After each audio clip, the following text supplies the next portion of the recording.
Hello, hello. Happy Wednesday. We're live for our weekly live. Every week is different. Sometimes we have a training, sometimes we do interviews. And today is a training. We're going to speak about your interviews. That means that we're live.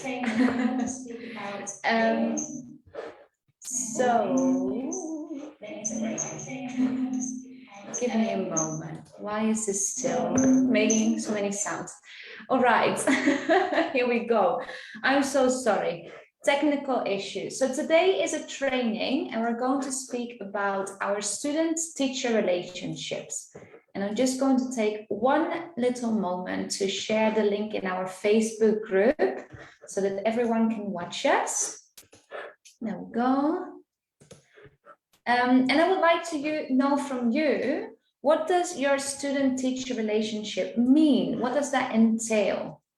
And yesterday in our conversation class with the people on our membership, we used the word entail and found out that that means include, what it means, what it involves. So what do all these things mean to you in terms of student-teacher relationships? I'm going to share the link. Relation. Go.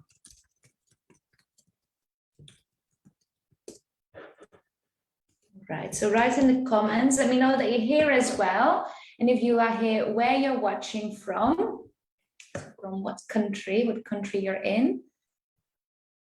And let's start. So let me know, what does a student-teacher relationship mean to you? And what does that involve or include in terms of your area, so the areas that you're teaching in? If you're watching, let me know that you're here with me. And I'm going to introduce you to the topic. So in the world of yoga, the student-teacher relationships can feel a little complex. So a student-teacher relationship really is the way that you interact and behave around and with your students. And I believe that teachers often experience that their relationships with their students are very personal and they don't have clear professional boundaries. Like when you work a 9 to 5 or when you work at the office, you work maybe at a regular school, we have professional boundaries and there's a way that we act and behave around each other. There are things that we can say and can't say to each other. But in the world of yoga, it's a little bit more complex. Because it's not uncommon at all to befriend your students and to hang out with them, to maybe hang out with them after class to speak about the theme or the practice of the class, or maybe to just go for a cup of tea or have some food together. And I also believe that many romantic relationships start in a yoga environment. So it can be in the class, or more in the studio setting, or maybe you're teaching one-to-one. Maybe you are managing a place, or you are at the front desk. Many romantic relationships as well can start in the yogic environment. And as a teacher, I believe that it's incredibly important that you are aware of the role that you have as a teacher and the way that you play a role in the lives of your students. So that's the way that you interact with them, but also the way that they perceive you. Because after all, even though yoga is something very social and it's very informal, you are a professional. As a teacher, you are a professional, you're an educator, and you are a caregiver. So it's really important that we know how we show up in our student-teacher relationships, but also how our students perceive us. You know that many people come to yoga for a type of healing. That can be mentally, physically, emotionally, and there need to be boundaries for you to not be too involved personally with other people's challenges in life, but also to not feel responsible for those things. Because after all, you can have a very friendly relationship, but you are a professional and you're an educator and caregiver. So people need to be safe around you and be able to trust you. So I agree that it can be very challenging. It can be very challenging to decide what is okay, what is too much, what is not done, what are the things that I have to do. So in this training, it's a short training, but I want to help you define the qualities of a student-teacher relationship so that you can then set professional boundaries for yourself.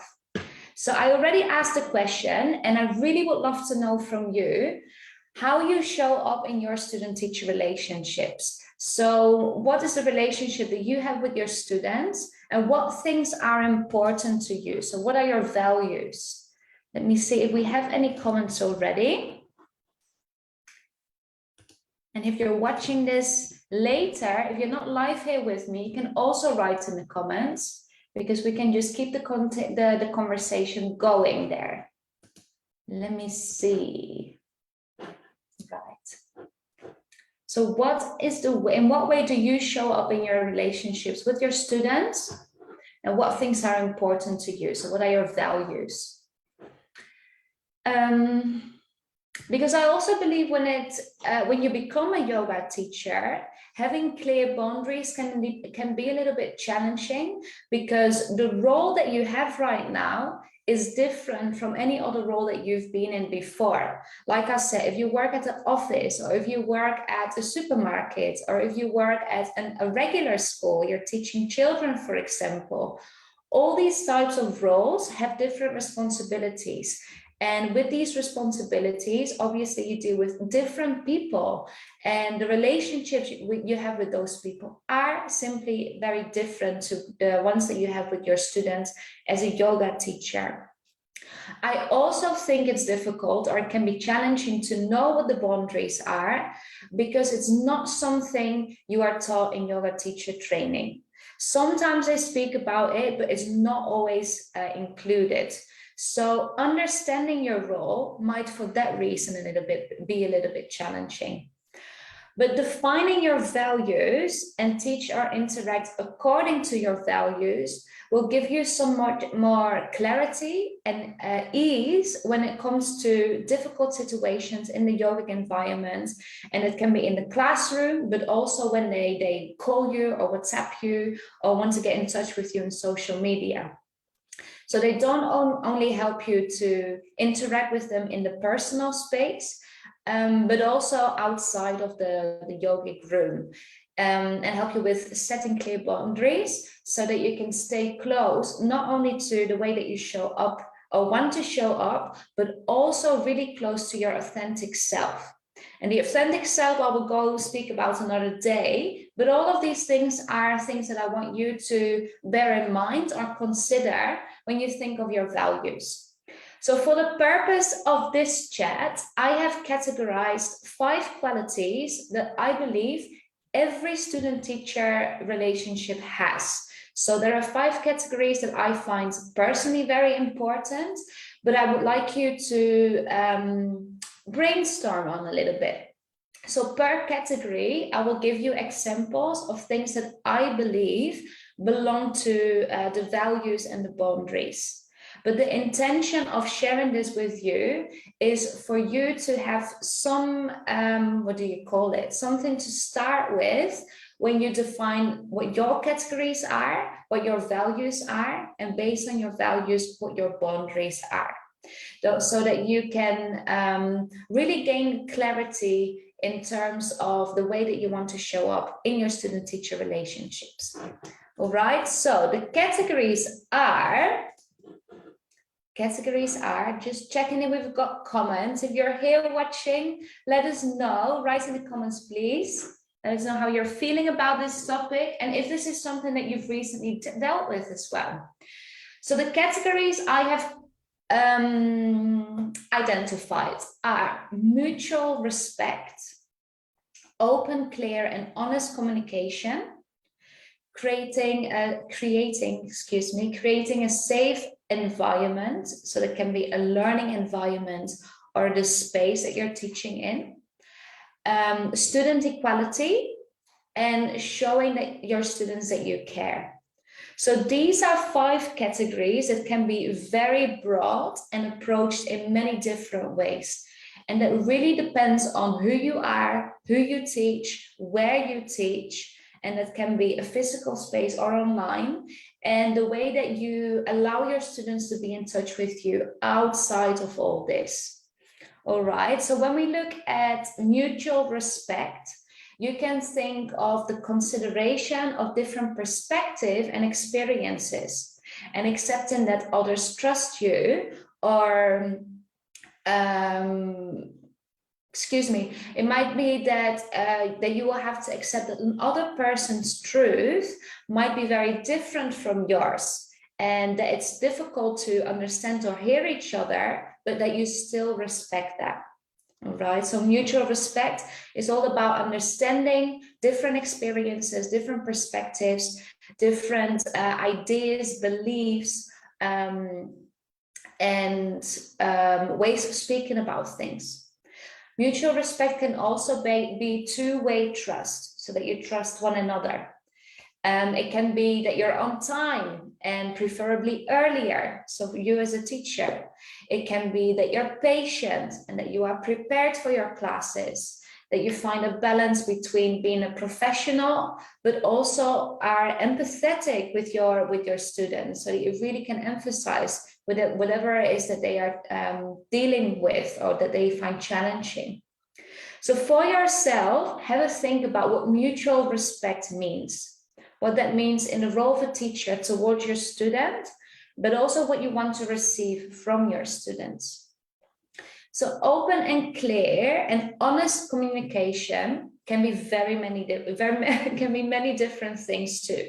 And again, it really depends on you. And I would love to hear from you what it means to you and what you would like to see this as in your classes. So to give you some examples, it can be being honest about what you don't and what you do know. So there are always things that you do not know everything about. You simply can't know everything about everything. So being honest about what you do and don't know when it's necessary. And then also think about word choice that you make to make yourself understood, especially if you are working with people that come from different backgrounds, so they don't speak your first language or the language that you're teaching in as their first language. It can also be to tell your students what they can expect before you start the class. It can also be using positive language or inclusive language or non-polarizing language. So what does open, clear, and honest communication mean to you? The third category I have named create a safe environment. So this can be a learning environment, but also be the physical space that you're in. So is that really safe from or preventing everyone from danger? So creating a safe environment can be offering options and variations, giving your students a choice. So avoiding language or cues where they have to, or they should, or they must. It can also be that you take all requests and all questions seriously. And if you don't know the answer to a question, that you do your homework, so you find out what it is that you need to know. It can be that you accept your own mistakes, that you're being supportive towards your students, that you believe in them and that you encourage them, and that you really give them a sense of ease and trust. And it can also be that you make them laugh, for example, when it's appropriate. So really reflect on this. What does creating a safe environment means to you? So it can be literally the space that you're in, but also metaphorically. So how do you hold space for your students? Then the fourth category was student equality. What does that mean to you? And what could that mean to your students? And I think before you define this from your point of perspective or your point of view, think of your students as well and how they could perceive whatever you say or whatever you do in class. So, for example, when you praise a student, and praise means that you give them compliments or you tell them that they've done something well, How do you do this? Do you do this individually to every student? Do you do this to the class as a whole? If you do it individually, do you make sure that everyone is praised? So really think of the equality in the classroom. Also think of the feedback that you give them and in the way that you do this, the language that you use for your feedback. Could you offer words of encouragement? And could you treat everyone equally, even though you don't like every person the same way, or you don't have the same relationship with every person? So really think about how you treat your students when they are all together, and is this in an equal way?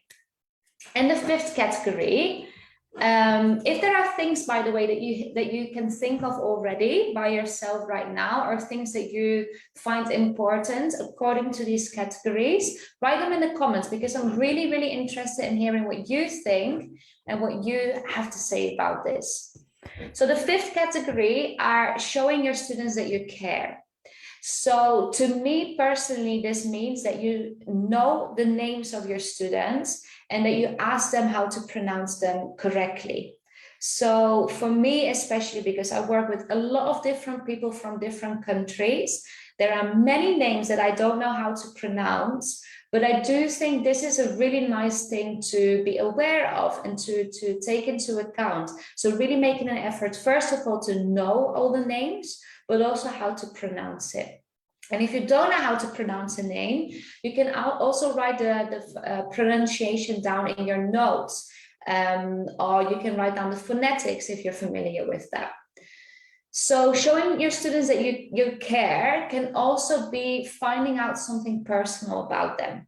So really getting to know them a little bit more. Except from just teaching the class and saying hello, saying goodbye, find out what they do for work, or what their family situation is like, or what their interests are, their hobbies. So you can really create a connection with them.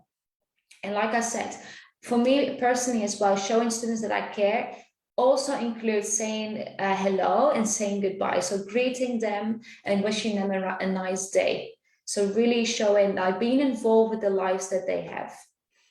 And maybe appreciation for sharing their time with you, or being thankful or grateful that they chose you to work with, or wishing them a nice day, and telling them that they can take the practice off the mat, and if they have questions, always reach out to you. So show your students that you care. All right, so these were 5 categories. Like I said, if you have anything that you can think of that I didn't speak about, or if you have points that maybe belong to these categories that you would like to add, write them in the comments, because I'm super curious to what the student-teacher relationship means to you and how this plays a part in your role as a teacher. So to summarize, the 5 categories I identified are mutual respect, open, clear, and honest communication, creating a safe environment, student equality, and showing students that you care. And the point really is that you know your role, that you know how people perceive you or could perceive you, and that you're aware of the way that you interact with them. Because even the best intentions can be perceived negatively. So even when you give a student feedback, for example, and you really mean the best with this because you want them to feel more comfortable, or you want them to get deeper into an asana, or you want them to encourage them to do something else, it can be perceived negatively. So it could be that the student perceives this as, I am not good enough, I'm not doing it the right way, I'm not as good as the other people in the room, or I should know this by now. So really think of the way that you interact with them, the words that you use, and the way this could be perceived by the other person, because even the best intentions are not always perceived in a good way. So be there for your students, provide them with the knowledge that you have, and hold space. Give them resources, or share resources with them that they need or that they could benefit from. So in our English for Yoga Teachers course, we have looked at all these aspects. So the student-teacher relationships, our values, our boundaries, our word choice. We look at all of these things very, very, very deeply, because I believe this is where it starts with our role as a yoga teacher. And I also believe that this is a thing that's not very often included in yoga teacher training. So all of this really helps you to gain confidence, not only when stepping into the yoga room, but also when starting your own yoga business. Because these days, very often, people start teaching in one place and then maybe think of, oh, I want to create a workshop or a course or do something by myself. So understanding your relationships, your values, and your boundaries really helps you with all of these things. So in this course I was speaking about, I also share a don't do this list. So that could mean not intimidating your students, or not giving them any negative feedback, or not giving them the idea that they don't belong to the class or that they are not in the right place. And I really think that once you have defined what your values and boundaries are, the don't do this list becomes very clear. But it depends on you, and it depends on the people that you teach even more. So if you're interested in learning more, about this, I would love for you to reach out. I would also love to hear from you what it means to have this student-teacher relationship. And we can chat to maybe define them a little bit more. We can help you out becoming extra clear on this. So always feel free to reach out, like I said. Let me see. Do you have any questions about this topic? Anything that you would like to comment on? See if I can see any comments here coming in.